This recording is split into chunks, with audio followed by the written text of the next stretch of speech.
Hey everybody, and welcome back to Under the Loupe. My name is Marco Nicolini with Grand Caliber, and today we're going to dive into some very special and some unique day dates and a very special Datejust. Before we get started, I'm going to do a quick wrist check, and today I am sporting a 116518 2023 Paul Newman Daytona on Oyster Flex. However, I took the Oyster Flex strap off to rock it on a very special strap, and I'll show you. I actually kind of screwed this strap up, I'm not gonna lie. I did something silly. So I wanted it to fit this buckle just because it's kind of like a vintage look on a modern watch. However, I didn't calculate that the strap didn't taper, so I have to kind of squeeze it in there. So it's not really a fun situation. As you can see, it's kind of like compressing the strap. But, you know, I'll take the loss on that end because we're going to actually do some more we're going to redefine the strap a little bit differently so we can actually work with straps like this and buckles like this. But as you can see, it's kind of a carbon fiber woven look. And on the back, you can actually see it's our brand. It's Grand Caliber.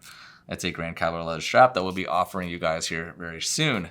And they are Italian made. They're actually very well made. They feel really, really good on the wrist. But what I'm going to actually have them do, and I talked to them about this yesterday, is I'm going to have these custom fitted so that they fit the Oyster Flex straps. So it'll have the same design and same sizing as the original Oyster Flex straps, so you know what size to buy quickly because it'll be EE, EF, EFF, so on. There you have it. That is my wrist check for the day. Give me a few minutes because it is a nightmare to put this watch back on because I didn't consider that this isn't going to go through that very easily, so I have to squeeze it through because it's a millimeter too small. So the first watch we're going to talk about today is this 1803 from 1971. This particular watch does have papers.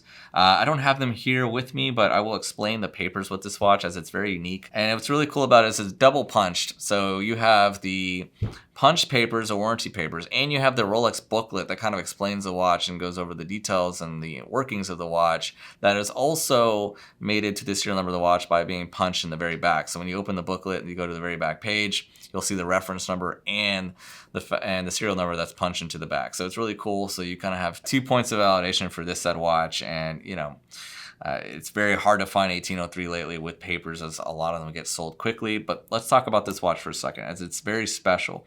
It's something that I want you guys to take notice of. This dial right here is probably one of the most unique dials you're going to find for a champagne dial that's outside of, you know, Conjar stamps or Tiffany stamps and stuff like that.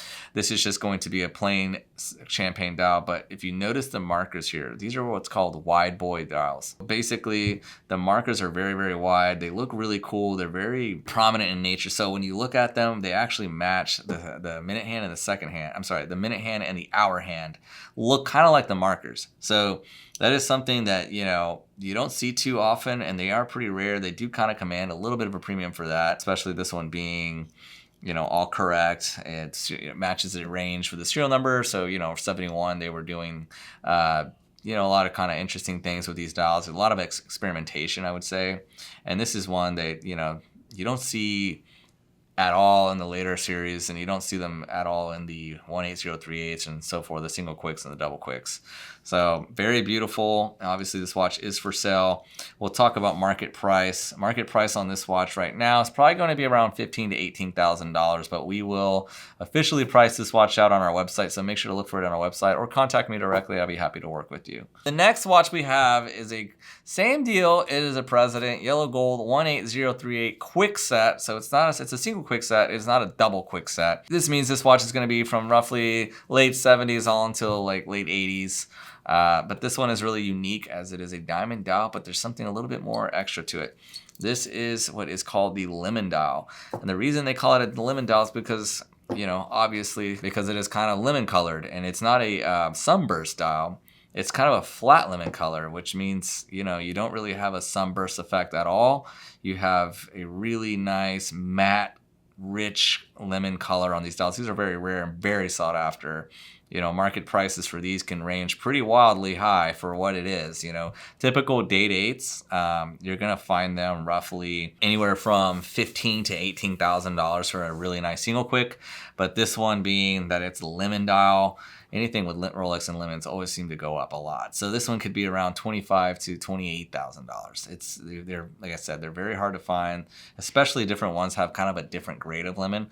This one really does have a really nice, rich, you know, yellow undertone to that champagne color. I want to show you guys the condition of this watch. It is an absolute amazing condition.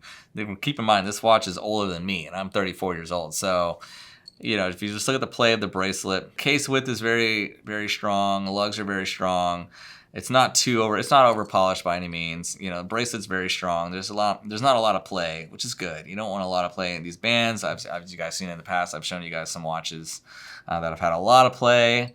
And you can get it fixed, but they just never seem to come out right. You know, once you fix these bracelets, they don't really ever feel the same again. They kind of get stiff. They kind of get a little jingly on you. So not the best to refinish these bracelets. It's hard to find replacement ones as well. But if you do have to fix it, I do have guys that are better at it than others. So that's always a route we can go. But this one is very strong and doesn't really need anything. But there you go. This is the lemon dial, factory diamond dial on a 18038. Very rare piece, and it's very beautiful. Extremely sought after. So if you're looking for something like this, feel free to reach out. Moving on to the next watch. This is probably my favorite Day-Date out of all of them here. This is a vignette chocolate dial on a 18078. So the difference between a 18038 and a 18078 is going to be the design on the watch itself, such as this bark finish. So they really always play off the bezel. If you know anything about Rolex Day-Dates, you would always want to pay attention to that fifth number out of the 6 digit, because that kind of determines what's going on with the bezel. So 18078 is always going to be a bark band and a bark bracelet, you know, and so forth. 18038 is going to be fluted, and then they have so on with the smooth bezels. And then you start getting into the masterpieces and so forth when you have the full diamond dial, diamond bezel, diamond lug, diamond bracelets, and so forth. That's always going to be reflected on the reference number. So always pay attention to the reference number. Make sure it makes sense to the watch. If you're ever curious about a watch, you can always Google these different reference numbers, see if it matches what you see somebody offering you, and so forth. Rolex is really known for their vignette dials. Their vignette dials are probably the best transitions I've ever seen out of any vignette dials, because they just transition so smoothly. So you see the outside goes from black to brown, which is just such a beautiful transition. They come in a lot of different variations. So I have seen black to red, which is really rare and really cool, black to blue, and black to brown. So those are the 3 I've seen personally. I'm not sure if they do a lot of, you know, other colors like that. I don't think I've seen yellow or anything like that. And of course, you know, these reference numbers also command the birchwood dial, which is the dial that's actually made out of real birchwood, which are very unique in itself. So you see those a lot too. This one particularly got the diamond dial. Again, it's very rare. Birchwood dials are typically between $16,000 to $21,000, depending if they're complete or not. This watch is kind of in the same price point. In this condition, that this watch has a very tight bracelet, very nice bezel, very nice case, you know, and obviously a very, very clean and perfect dial. This watch will probably command a price of high teens to low 20s. So that's going to be the 18078 for you. The next watch is probably the most unique watch, even though it is stainless steel and probably not as expensive, but it is definitely by far the most unique watch, and that is going to be the 16014 Datejust with the Armed Forces UAE dial. And you'll notice that the dial and the hands are gold, but the watch is stainless steel. And the reason that is, and I've been told, is because in the Arabic community, being that if you're Muslim, you know, you're not really allowed to wear gold. And that's what I've been told. So the gold doesn't actually touch you. It's just on the dial, and there's no gold anywhere else. But I have seen these in two-tones, and it just kind of raised the question, well, if that's the case, why did they come two-tone? Are they dial swap? Because there's really no provenance on a lot of these that I see. You just kind of see them with these dials. So this is going to stand out on the wrist way outside anything else, you know, Datejust related. If you had a Tiffany stamp Datejust, it's cool, but you'd really have to look closely. But if you see somebody walk into the room with this on the wrist, this dial is going to scream at you, because it has got an eagle with its wings widespread, you know, and it's just totally captivating and very, very beautiful. And there's none for sale. You know, I just recently checked to see if I could find a good market price for these watches, and I can't find anything on the market. But these have been all over the place throughout the years. They had, you know, typical Datejust was usually around $2,000 to $3,000. And back in the day, you probably would see these for around $5,000 or $6,000. But obviously, with the community of collectors growing the way it is, these have just gone up and up and up. So I think I want to say the market price for these right now is probably going to be around $15,000 to $18,000. I think that's a comfortable point for something like this because they're just increasingly getting harder to find. Again, there's not one on the marketplace right now as of this video. So maybe that changes in the next couple of weeks, but you know, I tried to find one on Chrono 24, didn't find anything for this reference at least. I don't have to begin to tell you guys, if this dial was on a Submariner, a Daytona, a GMT, it would be astronomical. You know, now you're talking $60 to $100 to $300,000 for certain UAE dials on vintage Daytonas. So this right here is kind of the entry level serious collector watch that you can get your hands on. I mean, I'd much rather have this for the price point of a two-tone sub.